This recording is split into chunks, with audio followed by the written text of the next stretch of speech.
एक निर्णायक क्षण था। युद्ध की गर्जना थमने से पहले का वह मौन, जहां दो योद्धा, एक राक्षस कुल का तेजस्वी पुत्र और दूसरा उसी कुल का धर्म को चुनने वाला भाई, पहली बार आमने सामने खड़े थे। एक के शरीर पर घाव थे और दूसरे के हृदय पर अपराध बोध।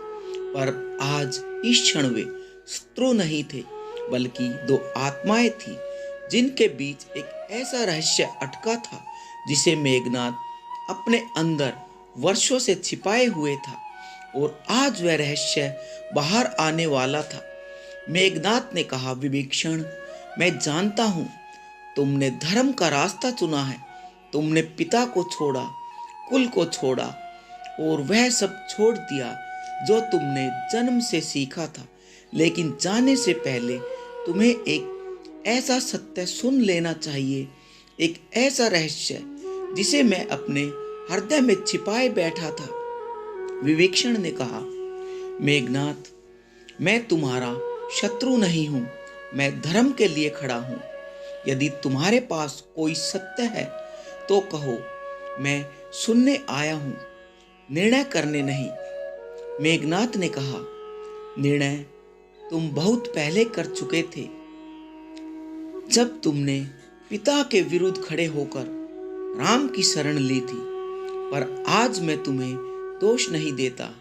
हाँ, मेरे अंदर आग है, मेरे अंदर क्रोध है, लेकिन उसी आग में एक ऐसा सत्य जल रहा है जिसे मैं अब तक किसी को नहीं बता पाया। विभीषण ने कहा, तुम्हारी सांस भारी है, देह कांप रही है। मेघनाथ, युद्ध ने तुम्हें तोड़ दिया है, पर तुम्हारी आंखों में अब भी ज्वाला है। बताओ, वह रहस्य क्या है? मेघनाथ ने कहा, वह रहस्य मेरे जन्म से जुड़ा हुआ है, मेरी शक्ति से जुड़ा हुआ है, उस वरदान से जुड़ा है जिसके कारण मैं इंद्र को बांध कर ले आया था, जिसके कारण देवता मुझे इंद्रजीत भी कहते हैं। पर उस शक्ति के पीछे एक अंधेरा है, एक गहरा अंधेरा। विभीषण ने कहा, तुम अत्यंत शक्तिशाली हो, यह अंधेरा कैसा है? मेघनाथ ने कहा, क्योंकि मेरी हर शक्ति मेरे यज्ञ की सफलता पर टिकी हुई थी। तुम जानते हो कि मैं युद्ध के बीच भी अदृश्य हो जाता हूँ। तुम जानते हो मेरे बाण क्यों अपना निशाना कभी नहीं चूकते थे, क्यों मेरे सामने देवता भी थर थर कांपते थे। यह सिर्फ साधना का परिणाम नहीं था, इसके पीछे एक वरदान था जो मुझे मिला हुआ था, पर जिस रूप में मिला उसी रूप में मुझे श्राप बनकर भी मिला। विभीषण ने कहा, कौन सा वरदान जिसने तुम्हें अदृश्यता, अपराज्य शक्ति दी? मेघनाथ ने कहा, वह वरदान मुझे तब मिला था जब मैं पहली बार ब्रह्मास्त्र के ध्यान में बैठा हुआ था। मैं ब्रह्मा जी के सामने खड़ा था। उन्होंने कहा, मेघनाथ, तुम्हारी शक्ति किसी साधारण योद्धा की नहीं है। पर उन्होंने यह भी कहा था, तुम्हारी शक्ति तुम्हारे तेज में नहीं है, तुम्हारे अंदर छिपे अहंकार में है। मैं पहले समझा नहीं, फिर उन्होंने वह बात कही जिसने मुझे अंदर से पूरी तरह झकझोर दिया। तुम्हें जो अदृश्यता का वरदान मिलेगा, वह तुम्हारी आत्मा को धीरे धीरे खोखला कर देगा। विभीषण ने कहा, क्या आत्मा को खोखला? मेघनाथ ने कहा, हाँ, हर बार जब मैं अदृश्य हो जाता था, हर बार जब मैं ब्रह्मास्त्र में ध्यान लगाता था, हर बार जब मैं यज्ञ को पूरा करके अपराज्य बनता था, मेरे अंदर कुछ न कुछ मर जाता था। मेरी शक्ति बढ़ती थी, पर मेरा मन, मेरी संवेदना, मेरी आत्मा धीरे धीरे बुझती जा रही थी। विभीषण ने कहा, लेकिन तुमने कभी बताया क्यों नहीं? किसी को भी नहीं बताया।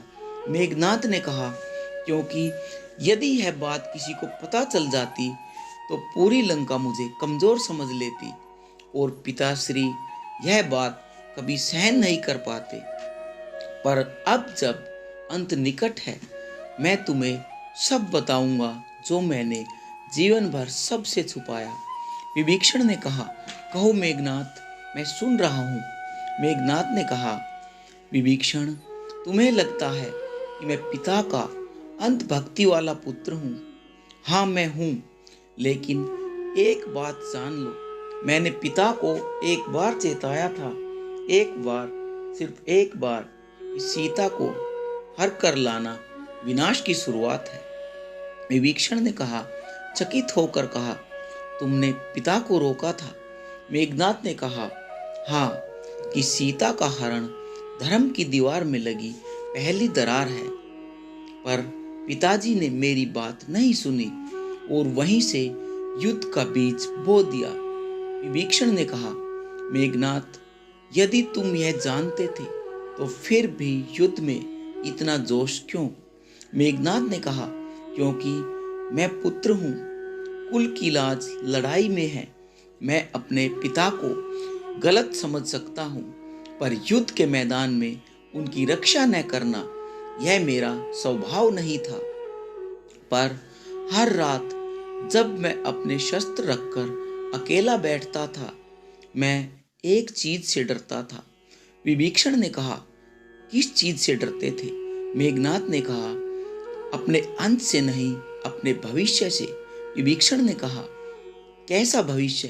मेघनाथ ने कहा, मुझे पता था कि एक दिन इस युद्ध में मैं मारा जाऊंगा, पर मरने के बाद मेरी आत्मा को शांति नहीं मिलेगी। अदृश्यता के वरदान ने मेरी आत्मा को पूर्ण नहीं रहने दिया। मेरे अंदर का प्रकाश म्लान हो गया है, और यदि राम ने मुझे अपने वैकुंठ पथ में न जाने दिया तो मेरी आत्मा भटक जाएगी, अधूरी, अनसुनी अदृश्यता की तरह। विभीषण ने कहा, श्री राम मर्यादा पुरुषोत्तम है, वह किसी भी आत्मा को भटकने नहीं देते। मेघनाथ ने कहा, तुम्हें विश्वास है, पर मेरा विश्वास टूट चुका है, क्योंकि मेरे अंदर वह अंधकार है जो देवताओं ने मेरे ही अंदर बोया था, और यही वह रहस्य है जिसे मैं आज आपको बताना चाहता हूँ। विभीषण ने कहा, कहो मेघनाथ, पूरी बात बताओ। मेघनाथ ने कहा, यह युद्ध, यह संघर्ष, यह विनाश, यह सिर्फ राम और रावण का युद्ध नहीं है। यह प्रकाश और अंधकार का युद्ध नहीं, यह धर्म और अधर्म का युद्ध नहीं, यह रहस्य और नियति का भी युद्ध है। और मेरे पास वह अटल सत्य है जो इस युद्ध के असली कारण को उजागर करता है। विभीषण ने कहा, मेघनाथ, तुमने कहा यह युद्ध नियति और रहस्य का है। कौन सा रहस्य इतना बड़ा हो सकता है कि युद्ध का कारण बन जाए?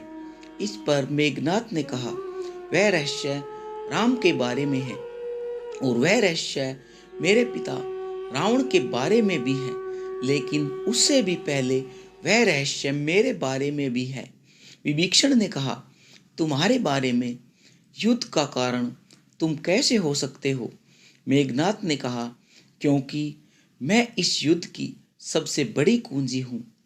देवताओं को भय था कि यदि मैं जीवित रहा तो भविष्य में असंतुलन पैदा हो जाएगा, और यही कारण है कि उन्होंने इस युद्ध को होने दिया। विभीषण ने कहा, देवता, तुम कहना क्या चाहते हो? मेघनाथ ने कहा, तुम सोचते हो कि यह युद्ध सिर्फ सीता के हरण से शुरू हुआ था, पर सच यह है कि युद्ध से पहले ही लिखा गया था। देवताओं ने मुझे जन्म के समय ही एक वरदान दिया था, जिसे पाने के बाद देवताओं से भी मैं अधिक शक्तिशाली हो सकता था। इसी कारण मेरा अंत निश्चित कर दिया गया था, और राम इस नियति के वाहक चुने गए। विभीषण ने कहा, तो क्या तुम यह कह रहे हो कि राम का आगमन भी पूर्व नियोजित था?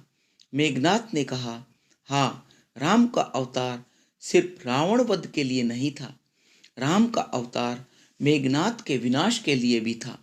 विभीषण ने कहा, परंतु तुम तो राक्षस नहीं, एक तपस्वी योद्धा हो, देवताओं को तुमसे क्या भय? मेघनाथ ने कहा, क्योंकि मैं वह कर सकता था जो देवता भी नहीं कर सकते थे। विभीषण ने कहा, क्या क्या मेघनाथ? मेघनाथ ने कहा, मैं देवताओं के वरदान को भी तोड़ सकता था, उनके अस्त्र शस्त्रों को रोक सकता था, उनकी योजनाओं को उलट सकता था। वे जानते थे जब तक मैं जीवित हूँ कोई भी देवता मनुष्य या दानव को दबा नहीं सकता। और यही कारण है कि देवताओं ने मेरे पिता की कमजोरियों को भड़काया, उन्हें अहंकार की ओर धकेला, सीता हरण की आग सुलगाई और यह युद्ध प्रारंभ कराया, इसलिए कि मुझे इस धरती से हटा सके, क्योंकि मेरा अस्तित्व संतुलन के लिए खतरनाक हो चुका था।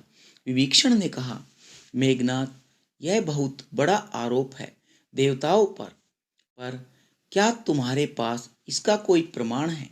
मेघनाथ ने कहा, प्रमाण? मेरे अंदर ही प्रमाण है। जब मैं पहली बार अग्निकुंड में बैठा था और ब्रह्मास्त्र का ध्यान कर रहा था, मुझे एक चेतावनी मिली थी।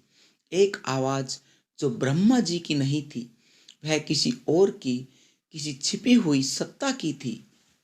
और उस आवाज ने कहा था, मेघनाथ, तुम जितने शक्तिशाली बनोगे उतने ही कम समय के लिए जीवित रह पाओगे। तुम्हारी शक्ति देवताओं की योजनाओं को प्रभावित करेगी और जब समय आएगा तुम्हें हटाने के लिए ब्रह्मांड स्वयं युद्ध खड़ा करेगा। विभीषण ने कहा, तुमने यह बात अपने पिता को क्यों नहीं बताई मेघनाथ? मेघनाथ ने कहा, क्योंकि पिताश्री इस सच्चाई को सुन भी नहीं पाते। मेरे पिता देवताओं पर विजय पाने की चाह में इतने खो गए थे कि उन्हें लगा कि मैं ही उनका अस्त्र हूँ, मैं ही उनकी शक्ति हूँ, मैं ही उनका अजय कवच हूँ। पर मैं सिर्फ एक पुत्र था, एक ऐसा पुत्र जिसे देवता वरदान देकर फिर श्राप में बदलते रहे। विभीषण ने कहा, तुम क्या कहना चाहते हो कि तुम्हारे वरदान वास्तव में तुम्हें नष्ट करने की योजना थी? मेघनाथ ने कहा, हाँ, हर वरदान के पीछे छिपा हुआ एक जाल था। उदाहरण, जब मुझे अदृश्य होने का वरदान मिला तो कहा गया, अदृश्यता तुम्हें अपराजय बनाएगी। पर सच यह था, हर अदृश्यता के साथ मेरी आत्मा का एक हिस्सा कम होता चला गया। जब मुझे यज्ञ पूरा करने पर अजय होने का वरदान मिला, कहा गया, जिस दिन तुम यज्ञ पूरा कर लोगे तुम्हें कोई मार नहीं सकेगा। पर वास्तव में यज्ञ के दौरान मेरी आयु जल जाती थी। हर मंत्र के साथ मेरा जीवन कम होता जाता था। देवताओं ने ऐसा वरदान दिया जो दिखने में शक्ति था, पर अंदर से धीरे धीरे मुझे समाप्त करता गया।